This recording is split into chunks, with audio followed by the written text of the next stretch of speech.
ఎంతవరకు అయితే అంత వచ్చాను. 4 ఇంకా ఎదురుగా రావాలి.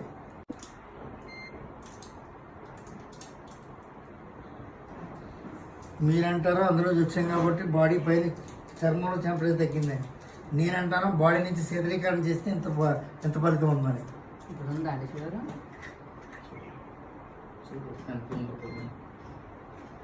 కరెక్ట్గా ఉంది. ఇది పొద్దున్న, మధ్యాహ్నం, సాయంకాలం 3 సార్లు చేయండి. చేస్తే మీకు 2 లాభాలు: పొట్ట తగ్గుతుంది, నెక్స్ట్ బాడీలో హీట్ టెంపరేచర్ మెయింటైన్ అవుతుంది. ఇప్పుడు టెంపరేచర్ మెయింటైన్ అయిందని దానికి మీకు ఒకటి సరిపోయింది. ఇంకా ఎంతసేపు? ఒక 5 నిమిషాలు చేశారు మీరు. ఇది ప్రాణాయామం. మరి చూద్దాం.